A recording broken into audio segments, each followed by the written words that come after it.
And I don't see that homosexuality is a huge issue. In other words, I know what the Bible says, but I always say to my brother, the Torah consists of 613 commandments.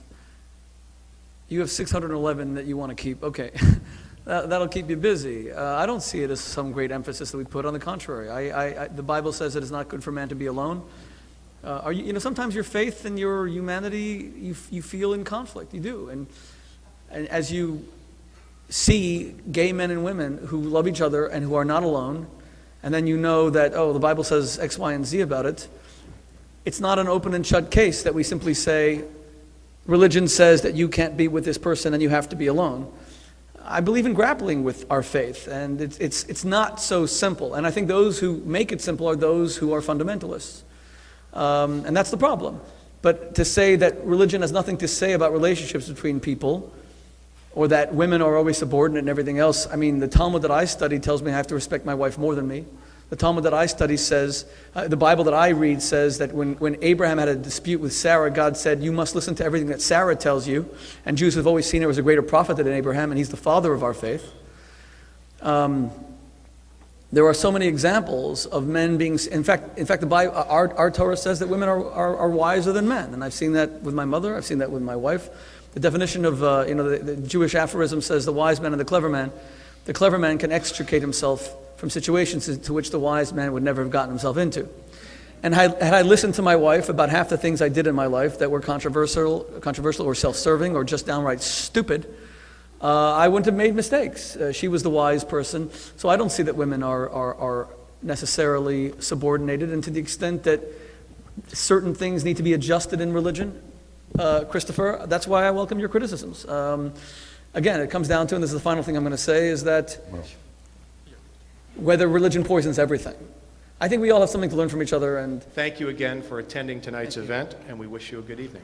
Thank you. Thank you so much, Mike. Thank you. Ladies and gentlemen, please give me 30 seconds. We have a gift for Christopher Hitchens. Oh my God. Philip Stein is one of the world's finest watches, but they produce a watch that has become the symbol of our Turn Friday Night into Family Night campaign. Maybe this is something, Christopher, that you might agree religion gave that is a good thing. Friday nights, we simply have dinner with our families without television, without the internet, without noise, and we try to focus on our kids. So this is a global initiative that we have. Dr. Mehmet Oz is a patron, Gail King, Dr. Phil, and I was hoping that Christopher would agree to be one of the patrons as well. It's simply 2 uninterrupted hours for atheists and religious people alike to give to their kids. And you are a very loving father. You have 3 children. We talked about them at dinner. So this is this beautiful watch. It's a gift from the Philip Stein Corporation. I hope that you really enjoy it. Oh, thank you.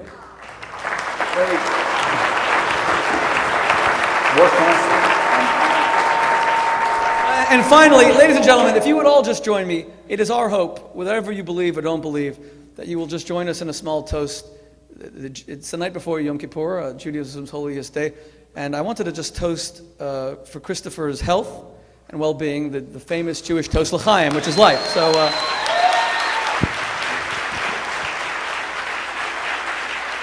Okay. It's amazingly nice of you, and thank you. First, for reminder of the passage of time. I mean it.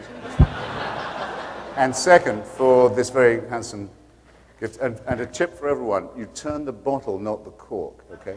Like this, and then...